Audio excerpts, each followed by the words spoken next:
Hi friends, welcome to my channel Sheetal's kitchen Gujarati. આજે આપણે બનાવીશું ગુજરાતી ડબલ પડવાળી રોટલી. તો મારા ઘરે હંમેશા જ્યારે પણ રસ બને છે તો આ પ્રકારની જ રોટલી બનતી હોય છે અને આ પ્રકારની રોટલી ખાવામાં એકદમ સોફ્ટ અને ટેસ્ટી એવી લાગતી હોય છે. તો મિત્રો, રેસીપી વિડીયો એન્ડ સુધી જરૂરથી જોજો અને જો ચેનલ પર નવા હો તો ચેનલને સબસ્ક્રાઈબ જરૂરથી કરજો.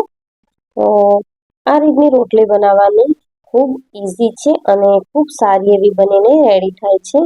તો ડબલ પડની રોટલી બનાવવા માટે અહીંયા મેં એક મોટા બાઉલમાં ઘઉંનો લોટ લઈ લીધો છે અને લોટ બાંધતી વખતે હું વીંટીઓ છે તે કાઢી લઉં છું, જેથી કરીને લોટમાં વીંટીઓમાં ભરાય ના.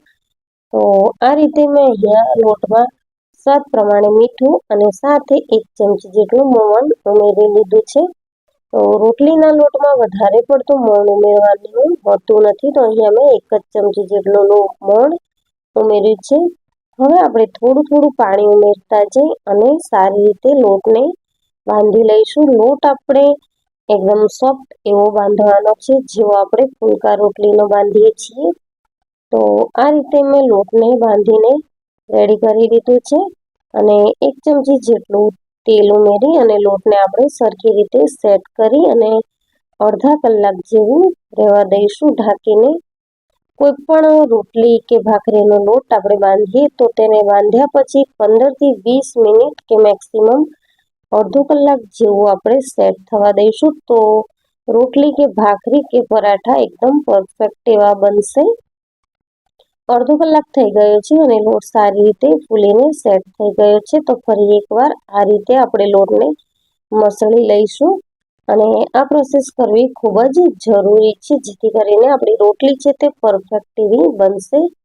હવે આપણે 2 પડી રોટલી માટેના ગુલ્લા કરી લઈશું. તો આ રીતે એક મોટું ગુલ્લું લઈ અને તેમાંથી નાના નાના 2 ગુલ્લા કરી આ રીતે આપણે તેને તેલ લગાવીશું ગુલ્લામાં બંને સાઈડ અને ત્યારબાદ બંને સાઈડ આપણે કોરો લોટ લગાવી અને આ રીતે ગુલ્લાને ચિપકાવી લઈ અને સારી રીતે બધી બાજુ લોટ લગાવી અને બંને સાઈડ આપણે બેલેન્સ કરી અને આ રીતે આપણે ગુલ્લાને સ્પ્રેડ કરી લઈશું.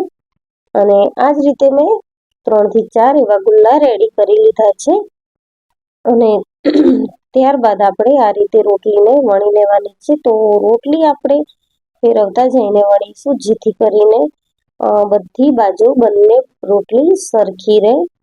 તો આ રીતે મેં બંને બાજુ રોટલી સરખી રહે એ રીતે રોટલીને વણી લીધી છે અને તવો પણ ગરમ થઈ ગયો છે. તો મીડિયમ ગેસની ફ્લેમ ઉપર આપણે રોટલીને વણી લઈશું.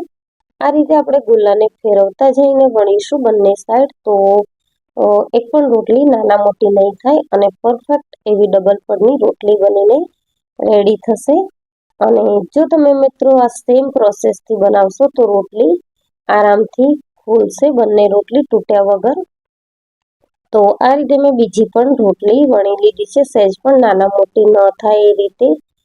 અને પહેલી રોટલી હવે થઈ ગઈ છે, તો આપણે આ રીતે થોડું રૂમાલની મદદથી પ્રેસ કરી અને તેને સારી રીતે શેકી લઈશું અને ગરમ ગરમ જ આપણે રોટલીને આ રીતે ફૂલી લેવાની છે. તો મિત્રો, તમે જોઈ શકો છો કે બંને રોટલી એક સરખા માપની બની છે અને સહેજ પણ તૂટી નથી. એવી પરફેક્ટ એવી ડબલ પડની રોટલી બનીને રેડી થઈ છે. તો આપણે એ જ રીતે બધી રોટલી બનાવી લઈશું અને આ રોટલી પર આપણે તરત જ ઘી લગાવી લઈશું, એટલે રોટલી એકદમ સોફ્ટ એવી રહેશે અને ખાવામાં ખૂબ જ સારી લાગશે. તો મિત્રો, તમને આ રેસીપી કેવી લાગી તે મને કોમેન્ટ સેક્શનમાં જરૂરથી જણાવજો.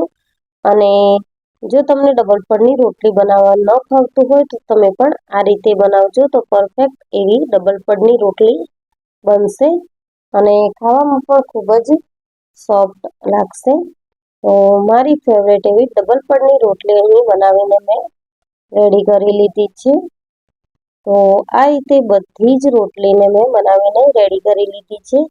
તો જો મિત્રો તમને રેસીપી વિડીયો ગમ્યો હોય તો વિડીયોને લાઈક કરજો, શેર કરજો અને મારા ચેનલને સબસ્ક્રાઈબ જરૂરથી કરજો.